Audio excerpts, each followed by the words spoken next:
नमो सिद्धसाहुलम् नमो नमो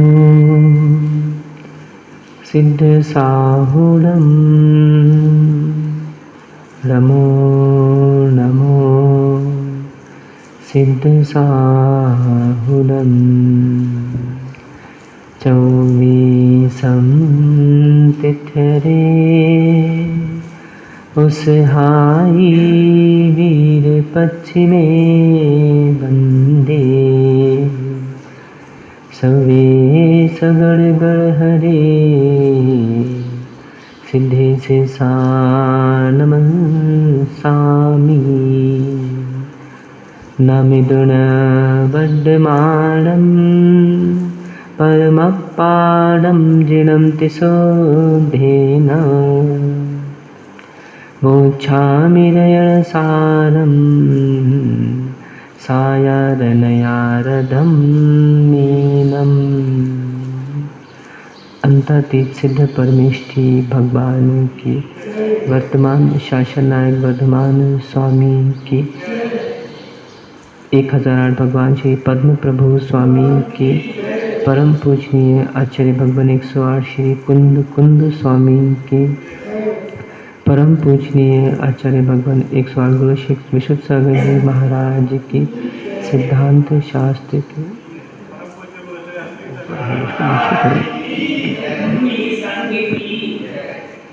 भगवान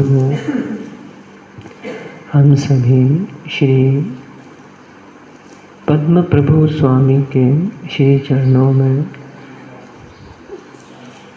शिव श्री की प्राप्ति के लिए श्री जिन देशना का श्रवण कर रहे हैं।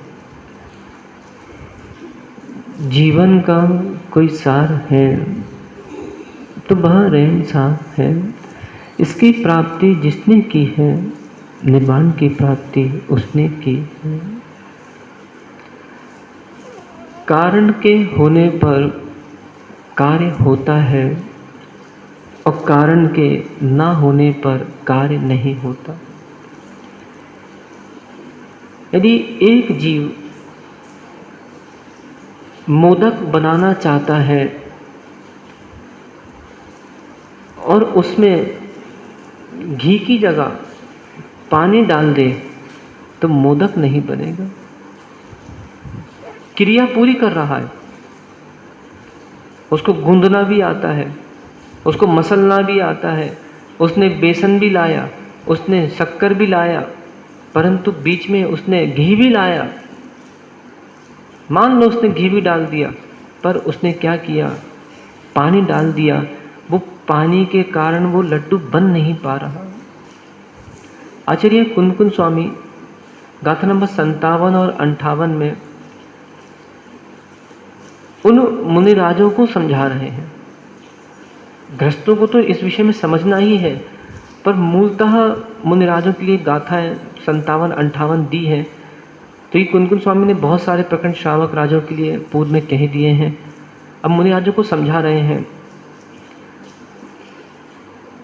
एक जीव इंद्रिय सुख का त्याग कर देता है कि चलो मुझे स्त्री से विरक्ति हो गई, मुझे साधु बनना है, मुझे त्यागी बनना है, मुझे ब्रह्मचर्य व्रत धारण करना है, मैं सफ़ेद कपड़े में रहना है।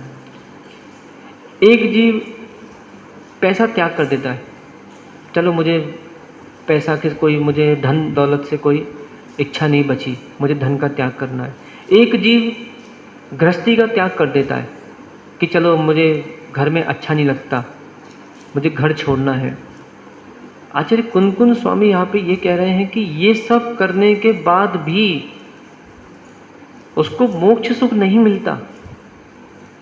इसका मूल कारण क्या हो सकता है कि एक व्यक्ति ने इंद्रिय सुख को छोड़ा और इंद्रिय सुख छोड़ने के बाद भी संसार में भटक रहा है। अब बहुत से लोग के मन में भाव आ रहा होगा, तो महाराज जब इंद्रिय सुख छोड़ने के बाद भी भटकन है तो हम इंद्रिय सुख क्यों छोड़ें।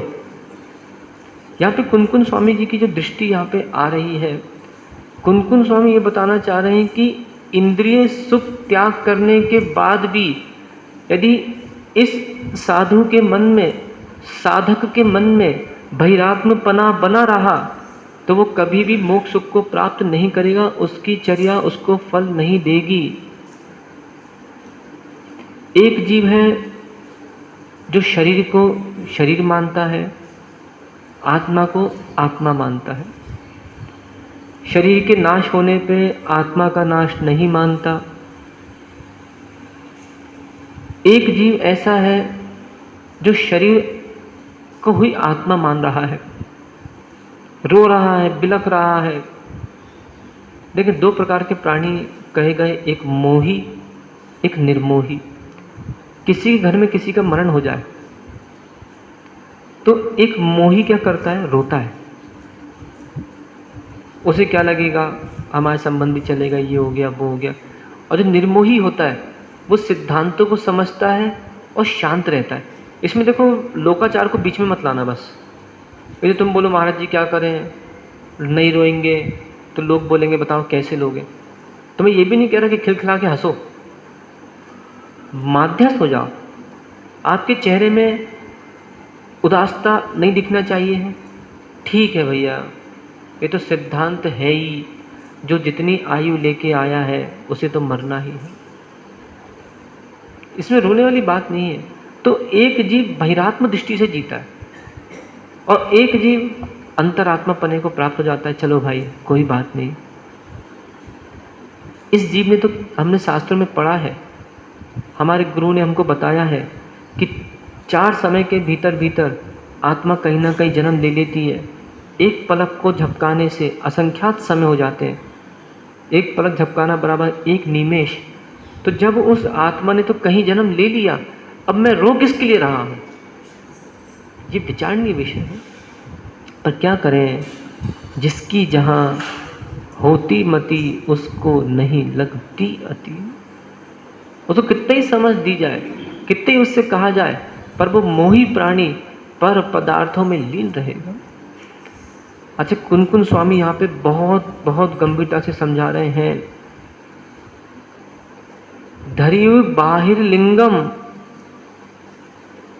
मतलब इसने क्या किया? जो बहिरात्मा जीव है इसने बाह्य लिंग को धारण कर लिया। आप देख रहे हैं ना, देखिए संक्षिप्त परिभाषा यदि मैं बहिरात्मा की यहाँ पे करूं, सम्यक दर्शन रहित चर्याएं करना, ये सब बहिर्लिंग कहलाता है। सब दिखेगा, आहार लेते हुए दिखेगा, सब कुछ करते आहार देते हुए। बल्कि मैं आपको बताऊं, अब बहुत गंभीर बात में देखो कुन स्वामी जो थे, ये सारे शब्द मैं कुन स्वामी के कह रहा हूँ। कुन स्वामी जो थे, इन्होंने इतना गंभीर लिख दिया, साधुओं तक को नहीं छोड़ा इन्होंने। देखो चूड़िया, और साधु क्या, असाधु को नहीं छोड़ा, क्योंकि जो साधु बन के असाधु हो गए उनको इन्होंने बहुत संबोधन दिया। अष्टपाहुर जी ग्रंथ में बहुत गंभीर बात लिखी है उन्होंने कि जो सम्यक दर्शन से रहित हो गया, चाहे मुनिराज हो, साधक हो, कोई भी हो, और जो सम्यक दर्शन से सहित है, जिसकी दृढ़ श्रद्धा है, उसको अपने चरणों में झुकाता है, वो लूला लंगड़ा बनता है। इसे विचार करो। मैं श्रावकों से भी एक बात कह रहा हूँ, तुमको लोग हाथ जोड़ रहे हैं, जैन साहब जय जिनेन, और तुम दैनिक मिथ्या दृष्टि बन के बैठे हो, क्या बनोगे भविष्य में? मतलब ये विचार करना चाहिए कि मैं मिथ्या दृष्टि हो गया हूँ, अब ये सम्यक दृष्टि मुझसे कितना महान है और मैं इसको अपने चरणों में झुका रहा हूँ। कुंद स्वामी ने दर्शन पाहुर में बहुत गंभीर विषय लिख दिया। यदि श्रद्धान इतना डिग हो कि मेरे चरणों में लोग झुके भी, जो कि सम्यक दर्शन, मैं पुनः कह रहा हूं, कल भी मैंने कहा था, सम्यक दर्शन नींव है, और तो जड़ मजबूत नहीं होगी आपका मकान नहीं बन सकता। इसलिए कभी भी ध्यान रखना, सच्चे देवशास्त्र गुरु पे यदि अश्रद्धान आ गया, अपने आप को संभालो, पुनः स्थापित हो। और देखिए, अब तो जो तुम साधु बनना कितना कठिन है, विचार करो। साधु बनना कठिन है कि नहीं? साधु बनना बाबू कठिन है कि नहीं? किसके लिए? जो मोही है, रागी है। पर जिसके अंतरंग में वैराग्य, उसके साधु बनना कोई कठिन नहीं है। श्रद्धा यदि दृढ़ है, क्योंकि देखो ना, ये कितना बड़ा ग्रंथ, अब हमको अपने श्रद्धान को कितना बचा के रखना पड़ता है। हमारे चरणों में तो प्रतिदिन लोग झुकते हैं, मुझे लगता है 20-50 लोग तो नमस्कार करते ही होंगे। कभी अजैन भी अपन निकल जाते हैं, आहार के लिए निकल जाते हैं, कहीं और जंगल के लिए निकल जाते हैं, तो लोग क्या सोच रहे हैं, बाबा जा रहे हैं। सुबह सुबह जाते थे, एक 80 साल के बूढ़ा आदमी, 80-85 साल का, सिगरेट पीता रहता, वो देखा हमने उसको, बीड़ी फूकते प्रतिदिन दिखता हमको, निकलता, अच्छी वाइट सफ़ेद दाढ़ी है उसकी, और अच्छे बाबा जी नमस्कार करते हुए निकल जाता है। तो भी देखो कि हमको सम्यक दर्शन को कितना दृढ़ रखना है। एक सच श्रावक चौके में जाता है, पूजा करता है। एक सच श्रावक रास्ते में निकलता है, झुक जाता है। कुनकुन स्वामी वही समझा रहे हैं कि देखो, सम्यक दर्शन को संभालो, क्योंकि यदि कोई दूसरा सम्यक दृष्टि जीव, चाहे कपड़े वाला भी क्यों ना हो, वो यदि तुम्हारे चरणों में झुकेगा और तुम सम्यक से रहित हो, तो ये मायाचारी कहलाएगी। मना कर नहीं सकते। मान लो मेरा श्रद्धा डावाडोल हो गया, मुझे देवशास्त्र गुरु पर श्रद्धा होगी, और घट्टू मेरे पास झुके, मैं बोलो झुको मत, मैं भी मिथ्या दृष्टि हूँ, ये बोल नहीं सकते साधु अपने मुंह से। तो यहाँ कुंदकुन स्वामी ने बिल्कुल खुले मन से, खुले वचन से, बहुत गंभीरता से समझा दिया कि देखो भाई, 22 परिचयों को सहन करो। उनके ही शिष्य थे उमा स्वामी जी, उनका ही अनुसरण किया। 22 परिचयों को सहन करो, श्रद्धा दिन बना रहेगा। और 22 परिचयों को सहन नहीं कर पाए, श्रद्धा दृढ़ नहीं बन पाएगा। या कुनकुन स्वामी ने कह दिया कि बहिरात्मा जीव दिखेगा, बाह्यलिंग देखें, बाह्यलिंग और अंतरलिंग, मैंने पुनः परिभाषा कर दी थी प्रकरण में, मैं पुनः कर देता हूँ। द्रवलिंग और भावलिंग। लिंग मतलब होता है भेष अर्थात चिन्ह, मुद्रा। अनंतानुबंधी क्रोधमान माया लोभ, अप्रत्यक्षान क्रोधमान माया लोभ, प्रत्यक्षान क्रोधमान माया लोभ, 3 कषाय, 12 यानी 3 चौकड़ी।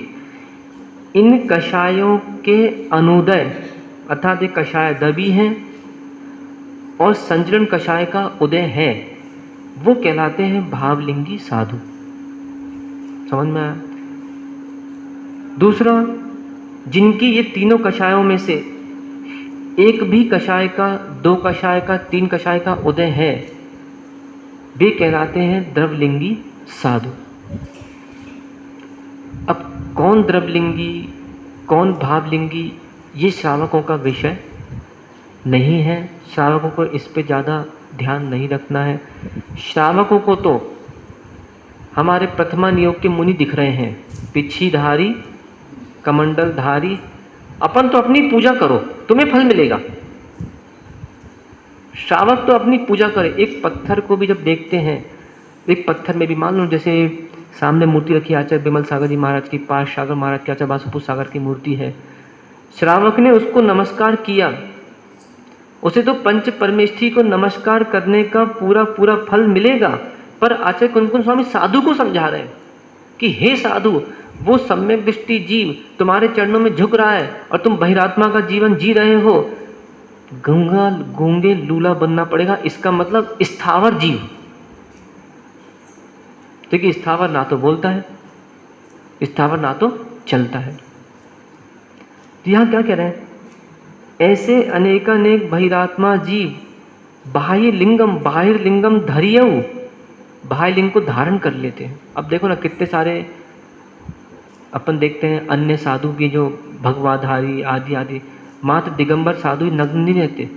कभी आप कुंभ के मेले में जाओ, बहुत से ऐसे नग्न साधु वहाँ पे आते हैं। नग्न तो क्या कहें, नंगे साधु बहुत से आते हैं। सम्यक नहीं है, श्रद्धा नहीं है, मिथ्यात्व के साथ। इनका कहलाता है बालतप। ये हमने भी देखा, उज्जैन में भी बहुत सारे श्रावकों ने बात बताई, कहो झूला बना लिया, उस पर लटक गए खड़े घंटों घंटों। कहो राख बबूत लगा ली, पहाड़ों पे रह रहे हैं, राख खा ली, घंटों घंटों 6-6 दिन, कुछ महीनों ऐसी औषधियाँ आती हैं, भूख नहीं लगती, जीवन जीते हैं। इनका जो तप है उससे निर्जरा होगी, कोई बहुत बड़ी बात नहीं। एक यदि रिक्शे वाला भी शांत परिणामी है, उसकी भी निर्जरा होगी, वो भी स्वर्ग जा सकता है। एक सब्जी वाला भी शांत परिणाम है, उसकी निर्जरा होती है, वो स्वर्ग जा सकता है। इसलिए जैनियों से मैं कह रहा हूँ, सब्जी वाले को देख के भी भाव अशुभ नहीं करना।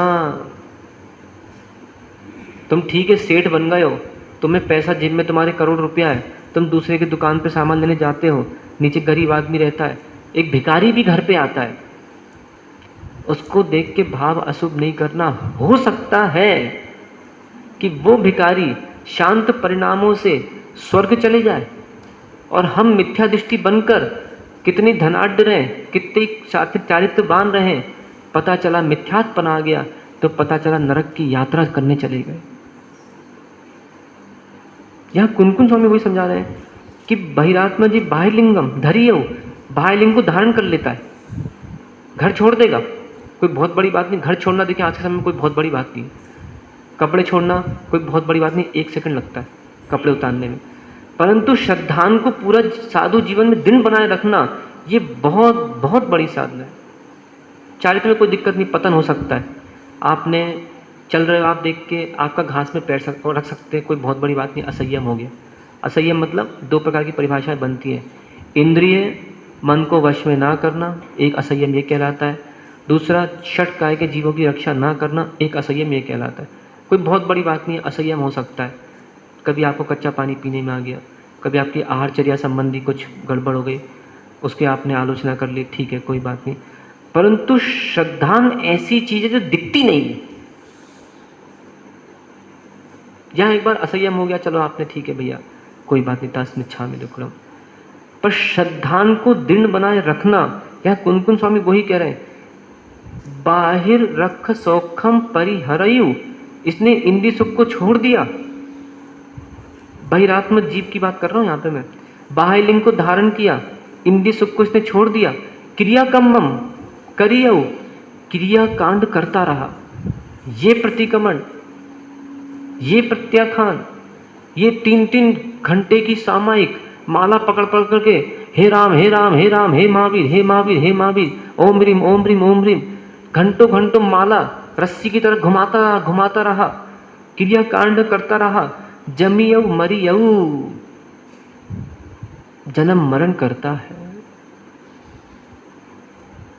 ये कुनकुन स्वामी समझा रहे, श्रावकों से भी मैं कह रहा हूँ, ये जो धोती दुपट्टे के चोले में आ रहे हैं, माताएं पूजा करने आ रही हैं, ठीक है, गृहस्थी का जीवन मैं समझता हूँ, गृहस्थ में रहकर पंच सूना भी करना पड़ता है, अग्नि लगाना, बुहारी चलाना, सारी चीज़ें, पानी भी भरना है, अनाज भी छानना है, सब करना है। ये भी हो सकता है श्रावक कच्चे पानी से नहाता भी है, उसको गाड़ी भी धोना है, सब कुछ करना है। जितनी सावधानी उतनी सावधानी रखो, परंतु श्रद्धान दिन बना रहे। यदि श्रद्धान दिन बना रहेगा तो ये सारे क्रियाकांड, चलो कोई बात नहीं, मैं एक छोटा सा उदाहरण यदि अपन ले लें ब्राह्मी सुंदरी जी का। ब्राह्मी सुंदरी का नाम सुना होगा। सबसे पहले इस युग की सबसे पहली ब्रह्मचारिणियाँ थी ये। जब बात आई, उन्होंने अपने पिताजी से बैठ के चर्चा कर रहे थे एक दिन वो लोग कि पिताजी आप किसके सामने झुकते हैं या आपको किसके सामने झुकना होगा। पिताजी ने कहा कि देखो बेटी, मैं जिनेंद्र देव के सामने अपना मस्तक झुकाता हूँ और जिससे तुम्हारी शादी होगी मुझे उसके सामने और अपना मस्तक झुकाना पड़ेगा। ऐसी बेटियाँ हम तो बोले आज के समय में बड़ा दुर्लभ है। आज के क्या बेटों में भी बहुत दुर्लभता है, पर देखो जो प्रशंसनीय, भले हम कितने गिरे क्यों ना हो, पर जो प्रशंसनीय है हमको उसकी प्रशंसा सदा करना चाहिए। उसके मैंने भी बताया था एक दिन, सभी जीवों में मैत्री भाव, जो जीव हमसे उच्च हैं उनके प्रति प्रमोद भाव, जो जीव दुखी हैं उनके प्रति कारुण्य भाव, और जो जीव विपरीत हैं उनके प्रति माध्यस्थ भाव। चारों से अपने भावों को अपने को संभालना, उपशम भाव रखना है। तो ब्राह्मी सुंदरी के सोचो तो कितनी बड़ी बात। नहीं तो आज के समय में तो बहुत सी कन्या ऐसी हैं कि पिताजी तुम्हें जो करना सो करो, हम तो चले, हमें तुमसे कोई मतलब नहीं है, ना तुम्हारे घर की बदनामी से मतलब है, हमारा अपना काम बनता, भाड़ में जाए जनता। मैं बहुत सी जैन कन्याओं से मैं कहना चाह रहा हूँ एक बात, कि कभी भी ध्यान रखना, जिस घर में जन्म लिया है, जिन माता पिता ने जन्म दिया है, या तो तुम एक काम करना था, जन्म लेके कहीं चले जाती ज़्यादा अच्छा होता, या गर्भ में मर जाती वो ज़्यादा अच्छा होता। कम से कम उस समय इतनी वो नहीं होती। पर इतने बड़े होने के बाद कहीं यहाँ भाग जाना, कहीं वहाँ भाग जाना, तो इससे क्या होता है, लोक निंदा, घर निंदा, समाज निंदा, स्व निंदा, सारी निंदाएं होती हैं। तो बिल्कुल खुले दिमाग से, शांत परिणामों से आज निर्णय लेने की आवश्यकता है। तो ब्राह्मी सुंदरी जी के जब मन में भाव आया, देखो कि हमारे कारण हमारे पिता को नीचे देखना पड़ेगा, नहीं, हम ऐसा कार्य नहीं करेंगे। और ब्राह्मी सुंदरी जी ने वहाँ पे आजीवन ब्रह्मचर्य व्रत धारण कर लिया। कितनी बड़ी बात है, विचार तो करो। मैं ये नहीं कह रहा हूँ चलो ब्रह्मचर्य व्रत तुम्हें नहीं धारण करना, मत करो, कोई बात नहीं, परंतु जिन्होंने जन्म दिया, जिन माता पिता ने जन्म दिया, जिन गुरुओं ने जन्म दिया, उनका सिर्फ नीचे ना झुक पाए, ऐसा कार्य आज वर्तमान में होना चाहिए। यहाँ कुंद स्वामी जी वही बार बार समझा रहे हैं। कुंद स्वामी ये नहीं कह रहे कि घर चले जाओ, कपड़ा पहनो, तुम सिद्धांत से अडिग हो गए, नहीं, यहाँ ये समझा रहे हैं कि बहिरात्मपना छोड़ो, मतलब मिथ्यात्मपना छोड़ो, अपने श्रद्धान को दृढ़ रखो। देखिए ध्यान रखना, जब तक कपड़ा धोया नहीं, उस पर कितने ही नील चढ़ा देना, अमिताभ भाई, सफेदी नहीं आएगी। बहुत सारे श्रावक गलती करते हैं। क्या किया उन्होंने, बहुत सी माताएं गलती कर देती है, बच्चों के कपड़े ऐसी बस गंदे संदे थे, फटाफट थोड़ा बहुत साबुन लगाया, अच्छे साफ नहीं किया और नील में डाल दिया, तो बेचारे वो कपड़े और गंदे लगते हैं, स्कूल में बदनामी होती है। तो पहले अच्छे कपड़े को साफ कर लो, और साफ करने का फिर उसमें नील डालो, फिर देखो क्या चमक आएगी। ऐसे ही पहले मिथ्यात का, कुदेव का, कुशास्त्र का, कुगुरु का, उनके भक्तों का पहले त्याग करो, और फिर देवशास्त्र गुरु की भक्ति में सच्चे लीन हो जाओ। फिर देखो आनंद ही आनंद आएगा। देखो ये मत देखना कि महाराज हम तो 50 साल से पूजा कर रहे हैं, इतनी गरीबी हमारे जीवन में, महाराज हम तो पूजा कर रहे हैं, हमारे जीवन में दुख है। तो मेरा प्रश्न, जब तू पूजा कर रहा था तब तू क्या कर रहा था ये बता। अब पूजा करते करते ही अब वो दुख की यादें आ रही है, उस समय भक्ति कर रही है कि पूजा कर रहे हैं। एक मयान में दो तलवार नहीं रहती। माला फेरते फेरते पता चला यहाँ माला चल रही है, और वहाँ मन में आ रहा है मुझे मंगलवार को फलाना जी के श्रीफल चढ़ाने जाना है, मुझे शनिवार को यहाँ जाना है। मतलब तेरा योग अच्छा लग रहा है, कितना अच्छा योग है। आदमी कहेगा वाह भाई साहब क्या बैठे हैं, वाह क्या धर्मात्मा जीव है, बड़े ध्यान से प्रवचन सुन रहे हैं, दोनों आंखें बिल्कुल मुनिराज के ऊपर टिकी हुई हैं, पर पता चला अंदर ये अश्रद्धान से भरा हुआ है। इसके मन में विचार आ रहा है कि सुबह सुदेव की पूजा कर लूँगा, और दोपहर में चुपके से गली गलूचे से निकल के यहाँ वहाँ श्रीफल। अभी नवरात्रि का मौसम आ रहा है, अभी बहुत से अपने मेवा की मिथ्या दृष्टि अपने बिलों से निकलेंगे ये लोग, इसलिए फल नहीं मिलता। मैंने भी क्या बताया, प्रारंभ मैंने कहाँ से किया था कि इस जीव को बेसन का लड्डू बनाना है। इसने सारा, देखो यही गाथा को लेकर चल रहा हूँ मैं, इसने सारा क्रियाकांड किया, बेसन भी उठा लाया, घी भी उठा लाया, और एक बनाने वाली परात वरात सब उठा लाया, पूरा तामझाम कर रहा है ये।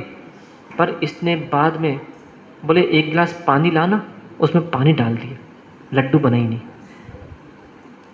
इसे क्या करता है, इस जीव का भगवान की भक्ति करता है, पूजा करता है, आराधना करता है, उपशम भाव रखता है, अभक्ष का त्याग करता है, इसका पुण्य तो बढ़ता है। परंतु एक छोटी सी मिथ्यात की कणिका, एक छोटा सा कुटिल भाव, एक छोटा सा अशुभ परिणाम इसके पुण्य को घटा देता है। फिर ये क्या करता है, भगवान को दोष देगा कि देखो तुम्हारे द्वारे पे, तुम्हारे दरबार में मैं 50 साल से पूजा कर रहा हूँ, 40 साल से पूजा कर रहा हूँ और मुझे फल की प्राप्ति नहीं हो रही। तो अपने आप से प्रश्न करना होगा कि तू पूजा के साथ साथ मंदिर में और क्या भाव थे तेरे। विचारणीय विषय है। एक छोटा सूत्र याद कर लो। अभी मैंने बाल नीचे, युवाओं की कक्षा भी आज चालू हुई है। बहुत दिनों बाद युवा हमारे जागे हैं, पढ़ने आए थे आज। अब कितने दिन तक जागेंगे भरोसा नहीं है। स्थिर मन नहीं है ना, अस्थिर मन है। भगवान, बोलो मेरे साथ बोलो, भगवान पर कर रहा भरोसा और खा रहा गप गप समोसा। अहो हस्य। अब बोलो, अच्छे से बोलो, भगवान पर कर रहा भरोसा और खा रहा गप गप समोसा। एक माँ, इसको अपन और दूसरी तरीके से समझा देता सूत्र को। इसको भगवान पे भरोसा है पूरा पूरा कि भगवान मेरा कल्याण कर देंगे, और खाता जा रहा समोसा। ये एक माँ घर में अपने पति से लड़के आती है, एक पत्नी अपने घर में अपने पति से लड़के आएगी, या एक माँ अपने बच्चे को घर में मार के आती है और पद्म प्रभु स्वामी से कहती है, भगवान आज क्षमा करना, बहुत गुस्सा आ गई थी। अब वो क्या करेंगे? वो उनके कान हैं, क्या सुनेंगे तुम्हारी वो? अब वो सुन भी लेंगे तो इससे होगा क्या? अरे जैन तब माना जाएगा, क्षमावाणी पर्व भी निकला, क्षमावाणी तब मानी जाएगी कि तुमने घर पे मार के आए, तुम्हें मंदिर में भाव हुए, उपशम भाव आया, वीतरागता प्रकट हुई, जिसको मारा उसके पास जाओ, या जिससे झगड़ा हो उसके पास जाओ। वो उस समय समझ में नहीं आया था, कोई भाव अशुभ हो गए थे, यह मेरी भूल है, मैं आगे ऐसा कार्य नहीं करूँगा, मुझे क्षमा करना। ये शब्द करोड़ों व्यक्ति में से एक के निकल सकते हैं। इतना मान, इतना अहंकार, इतनी कुटिलता आज के समय में आ गई। प्राणी न काय से झुकना चाहता है, न मन से झुकना चाहता है, न वचन से झुकना चाहता है। सुबह का भूला यदि शाम को लौट आए, वो भूला नहीं कहलाता। यदि मानो कि सुबह झगड़ा हो गया तो तुरंत अल्प समय में उसको शांत करने का प्रयास करना, नहीं तो क्या होगा? दो व्यक्ति के अंदर चक्रव्यूह प्रारंभ हो जाएगा। तुम कितने मंदिर आना, कितने भगवान को देखना, कितने साधु को ढोक दे देना, तुम्हारे अंदर अभी परिणामों की विशुद्धि नहीं है, कोई कार्यकारी नहीं होगा। हाँ, ये हो सकता है कि निमित्त प्रभाव करता है। यदि परिणामों में सरलता होगी तो हो सकता है कि घर का झगड़ा करके आया आदमी मंदिर में आके उसको ऐसा लगे कि गलत बात थी, मैंने आज किसी को गाली दी थी। हमारी युवा पीढ़ी को तो लगता ही नहीं है, हमारी बालिकाओं को लगता ही नहीं है। गाली देने के बाद मन में भाव ही नहीं आता कि मैंने आज गाली दे दी, ओ भैया क्षमा करना। बहुत से ऐसे हमारे युवा हैं, दिन में को 50 गाली दे दे। कितनी गाली देते भैया? निकेश भाई कितनी गाली देते दिन में? कब 10 गाली दे दे, 50 गाली दे दे। और किसको गाली दे रहा सोचो तो, जिस व्यक्ति से तुम्हारी दुकान चल रही तुम उसको गाली दे देते। ये व्यवहार है। मैं दुकानदारों से कह रहा हूँ, विचार करो, कहीं वो दुकानदार ग्राहकी करने तुम्हारे मतलब दुकान पे आया, भैया 15 के 3 समोसे दे दो, तुमने कहा चल, गाली दे दी तुमने, भले पीठ पीछे दी चाहे। तो मेरे भाई, ग्राहक को देवता कहते हैं, वो देव होता है। कल तुमने मांगे 12 रुपया, उसने तुम्हें 12 रुपये दे दिए, तुम प्रसन्न हो गए, तुम्हारे लिए वो भगवान हो गया।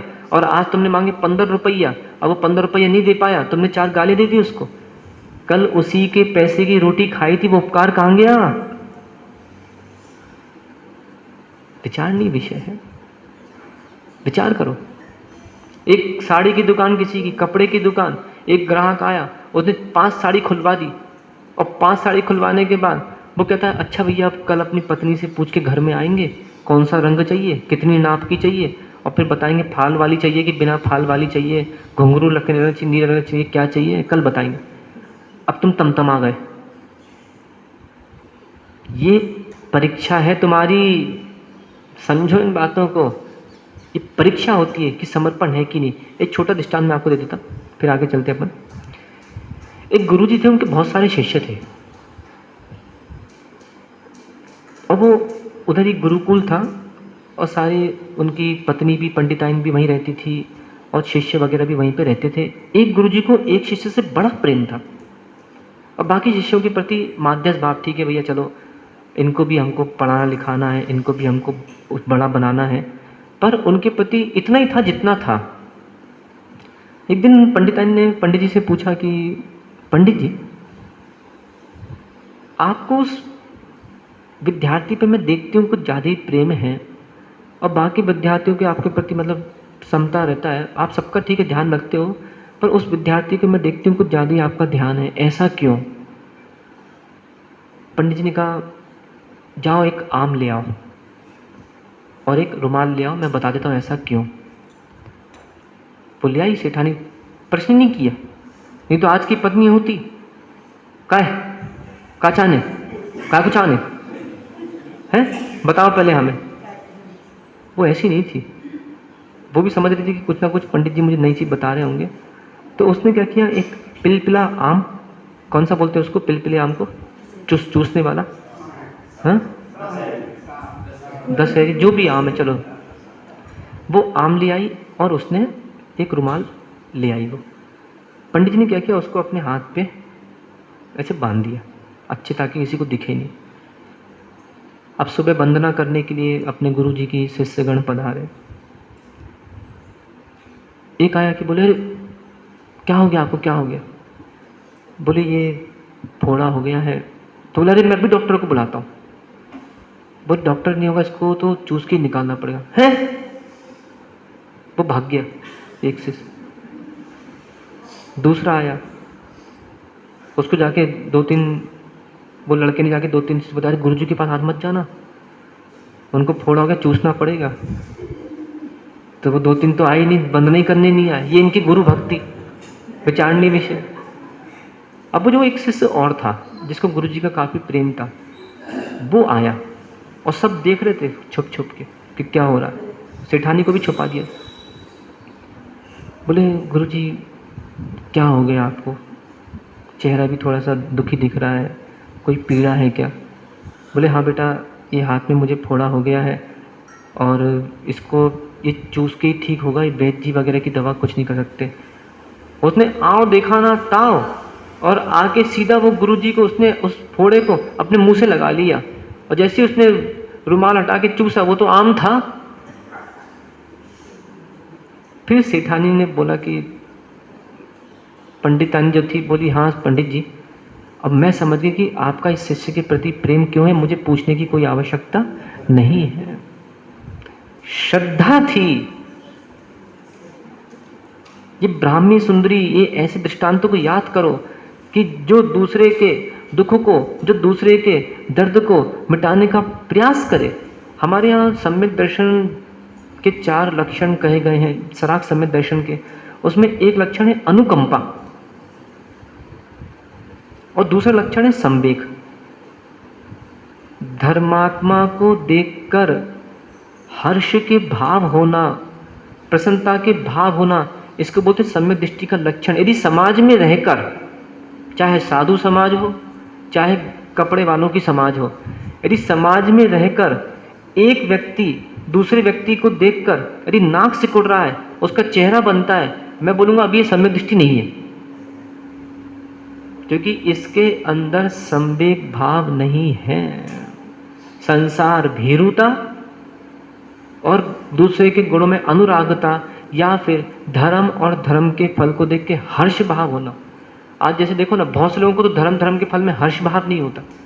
जैसे माना आपको विधान रखना है, आपको वर्षा कराना है, आपको बहुत सी क्रियाएं कराना है, प्रसन्न हो कि वाह हमारे नगर में ये काम हो रहा है, हमारे नगर में वो काम हो रहा है। नहीं तो क्या होता आज के समय में, माना कोई 4 आदमी वो क्रिया कराना नहीं चाहते, अरे यार इतने विधान हो रहा हो, पता नहीं किने तय कर लो, अब महाराज और मना नहीं कर रहे, हमारी दुकान चल रहे, इतना काम है हमें, हमारा मन नहीं है तो विधान करवे। तो भैया तुम एक काम करो, 4 महीने के लिए बाहर चले जाओ, तुम एक काम करो 2 महीने के लिए कहीं बाहर चले जाओ, तुम एक काम करो 20 दिन के लिए कहीं बाहर चले जाओ। परंतु धर्म कार्य में हर्ष भाव होना, प्रसन्न भाव होना, ये सम्यक दृष्टि जीव का लक्षण है। और अनुकंपा, यदि कोई यहाँ से फटा कपड़ा पहन के निकले तो अजित कुमार के मन में भाव आ जाना चाहिए कि मेरे घर में अंदर एक ऐसा शर्ट रखा हुआ है, एक ऐसा पैंट रखा जिसको मैंने सालों साल नहीं पहना। ए भैया, एक मिनट आना, ये हमारी तरफ से आपको भेंट, आप ले जाओ। ये अनुकंपा भाव आ रहा है उसके अंदर। कोई दिख रहा है, कोई गरीब आदमी है, तो गरीब आदमी को देखकर ऐसा लग रहा है कि ये गरीब है, भूखा है, 54-58 रुपया मांग रहा है। चलो आज मैं 6 रोटी खाता हूँ, तो चलो मेरे हिस्से की 2 रोटी और थोड़ी सब्जी कागज़ में रखो या अच्छे बर्तन में रखो और उसको जाके दे आओ। इसको कहते हैं अनुकंपा, सम्यक दर्शन का लक्षण। अब तुम तो अतिथि को देख के तुमने मुंह छुपा लिया, भाग गए, अरे कंजे हमारे घर ना आ जाए, एक छुप जा छुप जा छुप जा। कुछ ऐसे भी महारथी मैंने देखे हैं, महिमा की बात नहीं कर रहा, अन्य स्थानों में यदि अपने ऐसे भाव है तो अपन भी सुधरें, इस बात में ध्यान लगाएं। ऐसे भी मैंने बहुत लोग देखे हैं अन्य चौकों में। जैसी बहुत से लोग क्या करते हैं, आतिथ्य के साथ तो 100-100 200 लोग आ नहीं जाते हैं। तो जैसे कोई सफ़ेद कपड़े वाले कोई व्रती जैसा है, या फिर कोई ऐसा लगता है कि ये चौके का भोजन करते हैं, तो कुछ ऐसे भी चौके वाले होते हैं मायावी जीव। वो क्या करेंगे, हाँ भैया आपने दे लिया, चलो बाहर निकले, हाँ भैया आपने दे लिया। वो पीछे, अब जिस माना उसको, उसका मन है कि मेरा नियम है शुद्ध भोजन करना है, तो वो क्या करता, चौके के पीछे शांति से खड़ा हो गया कि महाराज के बाद मुझे आमंत्रण दिया जाएगा और मैं भी भोजन करूँगा। तो वो श्रावक, अरे भैया आप पीछे क्यों खड़े हो, आपने हाथ दे लिया ना, ठीक है अब आप जाओ, बाहर जाओ। अब तुम्हें व्यवहार ज्ञान नहीं है क्या, समझ में नहीं आ रहा है? ये सब तो सबको समझ में आते ही, ये सारी क्रियाएं। तो अभी मुझे समझ में आ रहा है कि अनुकंपा गुण अभी इसके अंदर में नहीं है। हाँ, अनुकंपा कहो, करुणा कहो, दया कहो, ये सब एक पर्यायवाची नाम कहलाते हैं। और सूक्ष्म इसमें अंतर भी शास्त्र में उल्लेख, वो भी अंतर भी हो सकता है, पर सब करुणा भाव कहा गया है। अब देखें, प्रशम, संवेद, अनुकंपा, आस्तिक, ठीक। इधर यदि हम उमा स्वामी से मिलते हैं, मैत्री, प्रमोद, कारुण्य, माध्यस्थ, ये भाव इन्होंने अलग कहे गए हैं। तो शाम को और गाथा 58 भी मैं भी आगे पढ़ता हूँ, जो इसमें कह रहे हैं। मतलब आचार्य महाराज ने ये कह दिया, परलोय दिट्ठी, चले गाथा उच्चारण कर लें, अर्थ कल करेंगे। मोक्ष निमित्तम दुखम बहेहि परलोय दिट्ठि तणु दंडी मिच्छा भावम न सिद्धि किम पावै मोक्ष सौखम ही। आप लोग ये मत सोचना कि मैं मत यहाँ पे प्रवचन आपको ही देता हूँ। यहाँ तो देखो स्वाध्याय है, स्वाध्याय, स्वाध्याय, स्व का अध्ययन। मैं यहाँ मात सुनाता नहीं हूँ, मेरे 2 कान भी सुनते हैं। तो ये संबोधन स्व पर के लिए, मैं यहाँ प्रवचन मुझको भी दे रहा हूँ और मैं यहाँ प्रवचन दूसरे श्रावकों को भी दिया जा रहा है। भाई अपने आप को भी इसलिए प्रवचन दिया जा रहा है कि भाई देखो, कल किसी जीव के कौन से परिणाम कब हो जाए। आज हो सकता है हमारे श्रद्धान डामाडोल हो जाए, कोई बात आ जाए, तो उस समय ये बातें स्मरण में आ जाएं। यहाँ पे जो गाथा में आचार्य महाराज ने कहा है, इसको अपन कल पुनः व्याख्यान करेंगे। एक शब्द उन्होंने बहुत अच्छा यहाँ पे क्या उसको बोलते हैं, तणु दंडी, तणु दंडी, मुनि राजों के लिए कह दिया इन्होंने तणु दंडी, कि तू तणु दंडी है। अब क्या है इसकी व्याख्या, तो थोड़ा सा कल खुलासा मैं करता हूँ। पर अपने जीवन में आज इतना यहाँ से निर्णय करके उठना है कि हे प्रभु, मैं आपकी भक्ति करना तो बहुत जानता हूँ, आज नहीं 20 साल से कर रहा हूँ, पर बहिरात्मा बन जाता हूँ, अश्रद्धान हो जाता है कभी कभी। इसलिए हे प्रभु, क्रिया कांड में लीन रहूं, भक्ति करूं। कोई मेरा यदि गला भी आके बोल दे मैं तुम्हारा गला काटूंगा, कोई बड़ा बड़ा देव भी आ जाए मैं आपका गला काटूंगा, मुझे नमस्कार करो। नमस्कार पढ़ के गला कटवा लेना, पर कुदेव को नमस्कार नहीं करना, क्योंकि यदि नमस्कार किया अनंतानंत भव जाएंगे, और यदि नमस्कार पढ़ के चले गए तो तो अवश्य सुगति होगी और निर्वाण की प्राप्ति हो जाएगी। रक्षा करो जीव की रक्षा करो, जीव की रक्षा करो, रक्षा करो जीव की रक्षा करो। यदि नहीं की रक्षा जीव की तो चलती रहेगी दुकान कर्म अजीब की। भगवान आदिनाथ स्वामी की।